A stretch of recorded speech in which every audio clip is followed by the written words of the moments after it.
Bien, buenas tardes, bienvenidos a todos y a todas a estas píldoras solidarias de entrenamiento mental que la Sociedad Iberoamericana de Psicología del Deporte, en colaboración con la Universidad Liverpool, están realizando de forma ininterrumpida desde el pasado viernes 20 de marzo, con la intención de poder dar unos minutos para cada día para entrenadores y deportistas, para poder dar herramientas en esta situación de confinamiento que estamos viviendo en todos los países de habla hispana.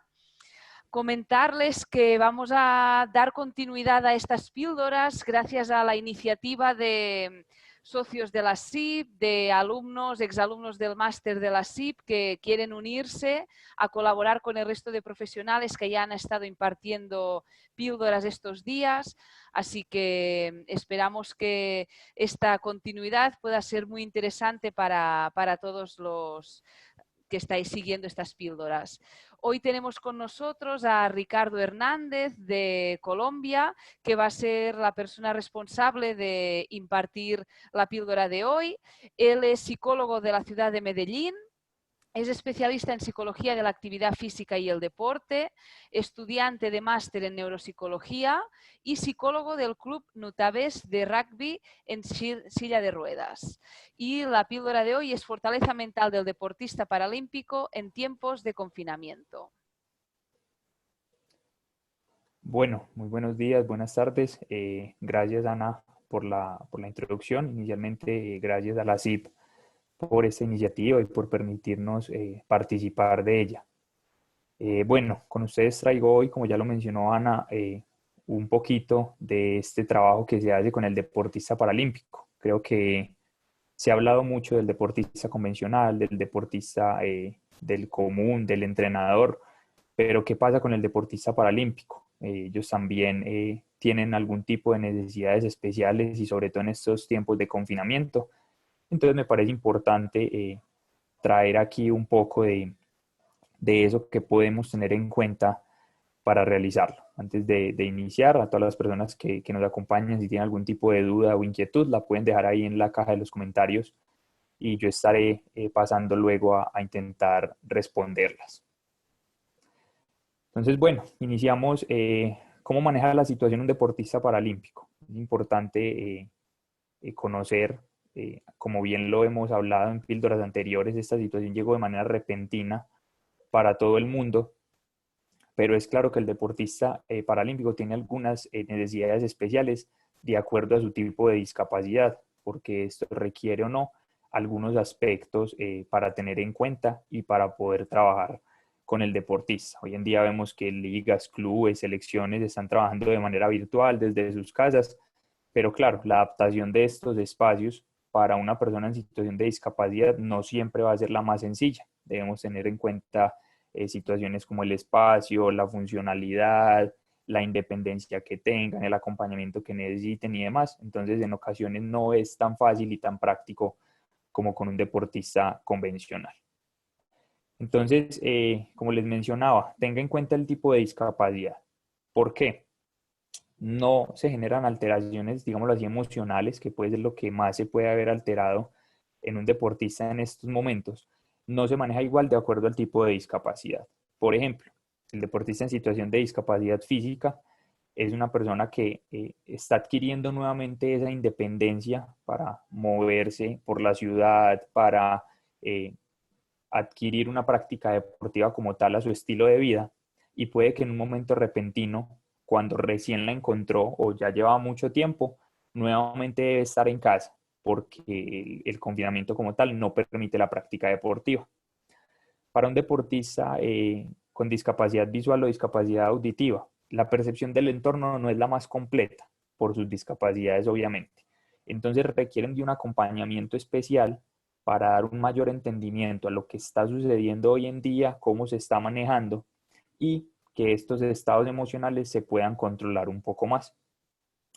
Y para una discapacidad cognitiva o una parálisis cerebral, debemos tener en cuenta, en el caso de parálisis cerebral, estas situaciones emocionales pueden generar limitaciones en cuanto al tono muscular y en cuanto a la parte mental. Entonces, claro, si queremos continuar entrenando desde casa, si no hay un buen manejo de esos aspectos emocionales, pues el deportista va a presentar mayores limitantes. Y en el caso de una discapacidad cognitiva, es importante hacer un acompañamiento de estas emociones porque el deportista normalmente suele o exagerar la emoción como tal porque no hay una comprensión completa. Entonces debemos ayudar al deportista a que acepte sus emociones, a que las comprenda y a que el manejo de la situación sea mucho más llevadero para que le permitamos también continuar en esa práctica deportiva. Hablaba con uno de los deportistas de nuestro club eh, y pensaba yo algo y se lo preguntaba a él, ¿qué similitud tiene esta situación con la adquisición de la discapacidad? Es claro que el deportista paralímpico puede nacer con su discapacidad o puede adquirir la discapacidad en algún momento específico de su vida. Y como en este momento la cuarentena fue de manera repentina, al menos en nuestro caso, acá en Medellín, eh, entrenamos el último día como si nada, obviamente teniendo en cuenta que esto ya estaba en el resto del mundo, y al día siguiente nos dijeron no pueden volver a salir. Entonces, claro, no hubo una preparación, no lo veíamos venir, no les mandamos materiales a sus casas, no había un plan B en caso de que llegara, no lo veíamos tan cerca. Entonces, claro, fue de una manera repentina y creo que se asemeja un poco a esa adquisición de la discapacidad. El deportista o la persona vivía su vida de manera normal, tranquila, sin alguna discapacidad, y en algún momento, por alguna circunstancia, adquiere su discapacidad y la diferencia como tal radica en que esa discapacidad ya lo va a acompañar el resto de su vida y la persona debe adaptar su vida nuevamente a esta discapacidad, no por ende va a dejar de realizar cosas o no va a ser capaz de hacerlas, no, simplemente debe adaptarlas. Entonces creo que se asemeja un poco en cómo de manera tan repentina ambas situaciones se asemejan, con la gran diferencia de que la cuarentena esperamos que en algún momento termina y va a terminar. Entonces, él me decía que las mayores implicaciones que se podían ver eran un tema de independencia, la práctica deportiva como tal, el relacionamiento social y el proyecto de vida. Como les mencionaba ahorita, de pronto estas personas en situación de discapacidad eh, pasaron un proceso de independencia para volver a salir solos a la calle, iniciaron un proyecto de vida enfocado en el deporte porque nunca habían sido deportistas y encontraron esto como una manera de rehabilitación o porque habían sido deportistas y quisieron continuar en ese camino. Obviamente en esa práctica deportiva encuentran un relacionamiento social que les permite eh, tener un mayor acompañamiento, tener cercanía con personas en su misma situación y que se dan cuenta de que pueden seguir desarrollándose de manera normal con lo que les viene sucediendo y como tal, claro, hicieron un proyecto de vida al deporte. Como les mencionaba ahorita, pueden que unos ya llevan mucho más tiempo en el deporte, pero otros puede que el deporte haya llegado a sus vidas hace pocos días o meses, encontraron una salida en él y nuevamente la cuarentena de una manera repentina y brusca les quita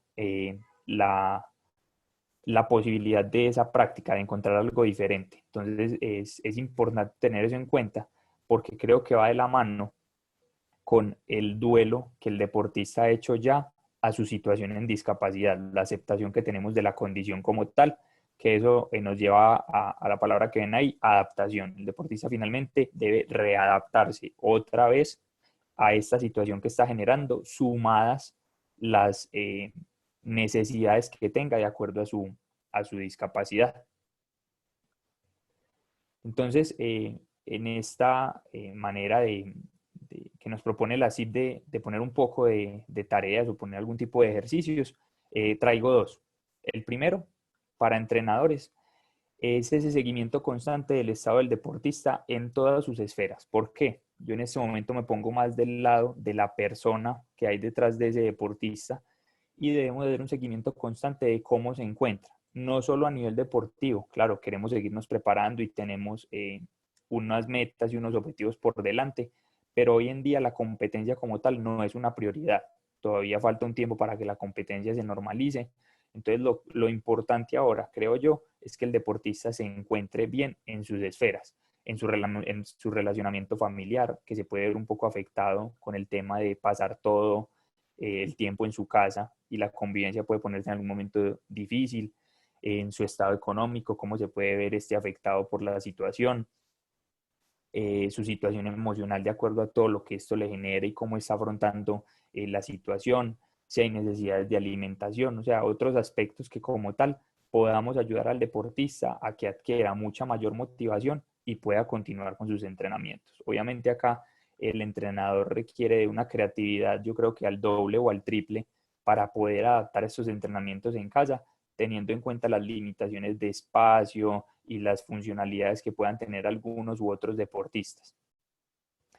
Y para los deportistas, me parece importante como hacer un proceso de autoanálisis y es qué estrategias de adaptación usaron para adaptarse a la discapacidad que ahora puedan usar para esta época de confinamiento. Como les mencionaba ahorita, creo que ambas situaciones llegaron de manera repentina y estas estrategias de adaptación pueden servir en ocasiones para ambos aspectos. Entonces, ¿cómo podemos usarlas en este momento de confinamiento para afrontar la situación de mejor manera y que en el momento en que podamos retomar, pues ese retorno al desarrollo normal de la vida no se vea tan afectado? No es más, realmente es lo que quería venir a compartirles hoy en cuanto a esta píldora. Les dejo acá las redes sociales donde pueden encontrarme, puedo solucionar cualquier duda.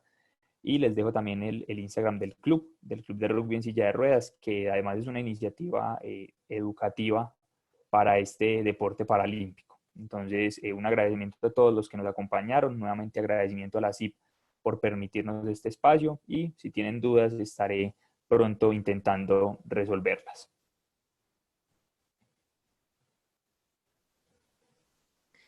Muchas gracias, Ricardo, por la píldora, por abordar esta temática. Les esperamos mañana con Maru Berneche de Uruguay, hablando sobre comunicación asertiva, escucha empática para optimizar las relaciones interpersonales. Un abrazo a todos.